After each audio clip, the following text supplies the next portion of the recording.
building your MUT team in any year can be very, very difficult. And when better cards come out later in the year, there start to be a lot of questions about, why should I use this guy? Why should I use this guy? Why is this guy better than that guy? And a lot of those questions are not usually answered in the right manner. Now, with Madden 19, we obviously have 2 months and a little bit more to try to, do different things with it. A lot of you guys are going to be making theme teams. A lot of you guys are just going to, be experimenting in different ways. But objectively, when you start to look at your team, once they released this Ronnie Lott, prior weeks they had the Rod Woodson released. And Rod Woodson is one of the Hall of Fame cards. So this is what the situation is. I'm going to go ahead and explain why I say if you are going to go after the Rod Woodson, that you probably should not upgrade him.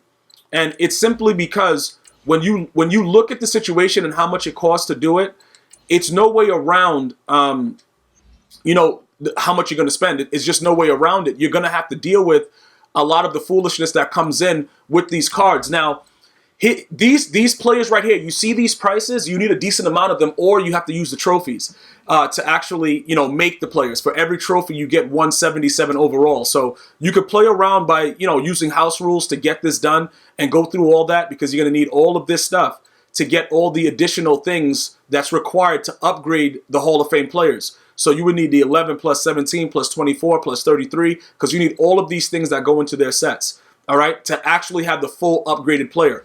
That being said, I don't know about anybody going through that unless you already did it during that time. Because at the time when it was in packs, it was a lot cheaper, obviously. Now, you can't really do it without spending, an arm and a leg. So this is what we're going to do. Because I want to get rid of Deion Sanders, because Deion Sanders doesn't really, the way that the game is playing right now, and everybody running the ball every snap and doing just weird stuff, it's very, very difficult to stop the run with Deion. Even though earlier in the year he was like a run stopper, now he's not. Now you can kind of stand him up and you can't really do anything. So when you look at Rod Woodson, right? We're gonna go ahead and look at his 99 overall card real quick and see what's going on. You can see the prices of his card are still in the 5s. Most of the 99 overall gold legends are lower. They're lower price right now, but these players now, people are putting them up for the higher values. All right. So look. You see, when you compare him to Deion, right? We're going to go ahead and look at that and see, what differentiates other than the speed, right? Remember, when he's powered up, all of these other things are +1s at least. So he's right there with Deion with everything. Maybe the jump, Deion will still have him with the +2, but everything else, they'll be pretty much the same, but he has more press. Now, what differentiates the two is going to have to obviously be the block shedding. Because if you're going to go after this card, you got to look at what's going on as far as block shed goes. If his block shedding is garbage, you see how he has a 65 finesse move and a 61 block shed? That's better, way better than Deion. You're talking about 10s, but is it that much better? And then you go and you try to look through some of the other things that he's doing. The hit power is 77. Now, it's still under 80, so generally speaking, you're not going to get that animation. Even though recently I made somebody fumble with Deion Sanders. I hit sticked him and he fumbled with a 61 hit power. All that means is that the game is random. All right. So I need you guys to get that through your head. It's a random type game. So pretty much what's happening is this. You can't really determine what's going to happen game to game. So you have to understand that before you go into the game, that due to that fact of the randomness of it, it doesn't really matter about these little things like, all right, this guy is 77 and this guy's 61. It all depends on what EA did with the sliders that day. Because if EA turned it all the way up, it's going to be crazy. And then when they play regular, that's when all the other things matter. That's when it's like, all right, he has a 61. He's never going to get that animation. He's going to actually just brush off the player and things of that nature. You see what I'm saying? But to be honest with you, when it comes to this, I'm only pointing this out because I was considering getting rid of Deion, but it would make no sense to go from Deion to Rod Woodson because ideally, he doesn't really pack that punch that I need. But now, you saw Rod Woodson's numbers, right? Unfortunately, we can't really compare him directly from that screen to what Ronnie Lott is. Now, you're probably saying, Gmia, why are you comparing a free safety to a corner? Most of my Madden vets already know. Playing the safeties is where it's at. I've been doing that since, Madden 10. You got to put the bigger body guys out there that's going to make plays. The issue is when you do that, the safeties are usually a lot slower at launch. So if you guys are going to use this going into Madden 20, just understand that. It depends on the way the game plays. Number one, do attributes really matter? Number two, does it make sense to go after these players if the speed threshold is fixed? Right now, the speed threshold is garbage, and everybody does whatever they want, so you can actually catch up. On the defensive side of the ball, as long as you're playing on a corner or a safety, you can do whatever you want with the speed burst. You see what I'm saying? If you're playing on a linebacker, you cannot. The linebackers do not get speed burst, but if you're playing on a safety or a corner, you can get a speed burst, and it's been something that's been going on for very long, which is why you can burn somebody deep, but the guy is still right next to you. All right, so I just wanted to point that out. Now, when you look at this card right here, as you start to look at the same numbers that we just saw with Rod Woodson, now you see why I'm talking corner instead of playing him at his natural position at free safety. Because for me, I've recently put out a gameplay for you guys so you guys can see what's going on with it.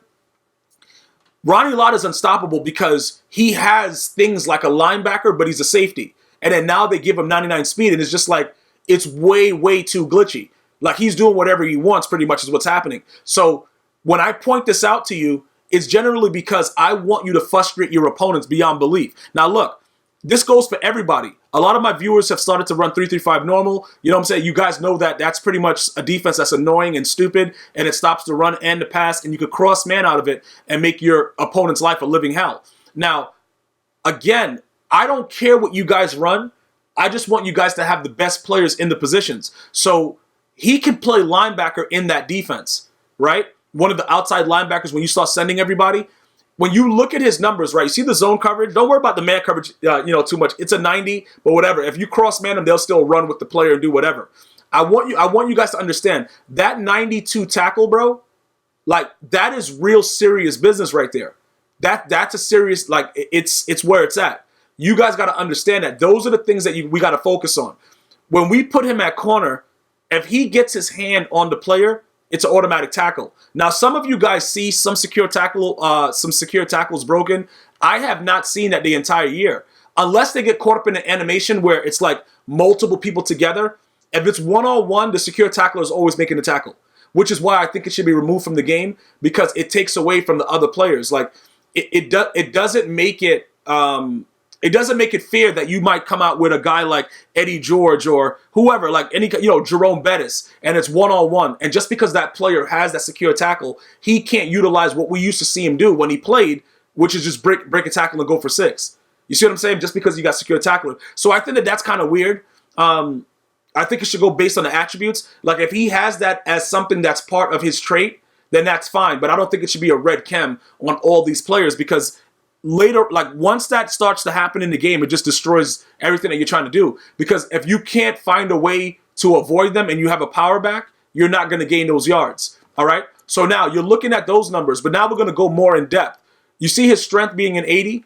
Sean Taylor is obviously a lot stronger. The agility, speed, all this stuff, the awareness, all these things that are going on, it's very, very serious business. Okay? You guys got to understand that we're dealing with a safety right now. So why does he have 76 trucking? Because EA knows when he played, he was a madman. That's the thing. He is lacking the spin move with the 73. That's fine. I'm pretty sure Rod Woodson is a lot more agile, but he doesn't have that, that oomph. He doesn't have the 99 hit power. He doesn't have, the block shedding. He don't have you see, like, this block shedding being at 88. You got to understand something. Like, look, Sean Taylor with the 94 having out of my way, you can do it either way. But I like him being where he's at corner when I run 4-3, simply because he has secure tackler. The out of my way sometimes it interferes with the way that they can make the tackle because they'll throw the person out of the way and then they'll stand there like an idiot for like a couple seconds, and then you got to figure out how you're going to make the tackle. You got to dive at them. You got to, it's different ways that it goes, that it works out for you. But because this guy has all of these things right off the jump, his impact blocking is higher than Sean Taylor's. It makes it easier for him to play that cornerback position. You know what I'm saying? Which is why his price is probably going to still be a little bit high. Obviously he has the play recognition. He has the pursuit. He has all these other things. He's a little bit better with the man coverage. All right. Injury, they got to give him a 99, bro. Dude was a goonie. Spectacular catch, 78 being pretty high, so you might get different animations with that. But like I said, the hit power is what it's all about. Not only that, you can see that his press is relatively high as well, which helps you out when you run him at corner, because most safeties have low press. I think Ed Reed is the only other safety that, he has a decent press also. You see what I'm saying? So you guys got to understand that. His hit power is pretty low. I don't like that, because Ed Reed was laying that wood, bro, like he was a plumber. But I'm going to tell you this right now. This is the situation.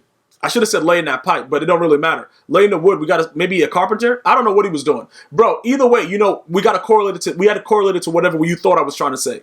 But usually they don't have decent press at the safety position. He changes that up. So would that make sense to put him also at corner and then put somebody else back, like maybe put Night Train back at safety or anything like that? It's a possibility. You know, you could do that. But then you got to go back to this now. We have to go back to the block shedding and everything like that. Like, who has the better block shedding? You got to go Night Train. You know what I'm saying? Because Night Train has, you know, he's just the better block shedder, you know, slightly over Ed Reed, slightly. Because 74, 79, not that much. Other than that, you would have to go after, you know, putting this guy there with an 89 like Atwater. But then you miss out on the speed aspect. But this is what I'm saying. When you're playing people that are determined to run the ball every single snap, Ronnie Lott is going to be the better corner. He's going to outright be the better corner. The corners that just have speed and no block shedding and stuff like that, that's only going to come into play when you got guys that's just passing every snap. And even if you have them passing every snap, right now these cards are so OP, they're going to stay with them. But when it comes to the run game, they're not all the same. You're going to have issues with that. And that's what I want you guys to really understand before you start to go crazy and go other ways and spend coins and do all kinds of weird stuff going after cards that don't really matter. All right? Hopefully this was informative to you. If you like what you watch, go ahead and drop a like on the video, share it. Go ahead and follow me at GmiasWorld, Instagram, Facebook, and Twitter. I'm going to see you guys and girls next time. One love.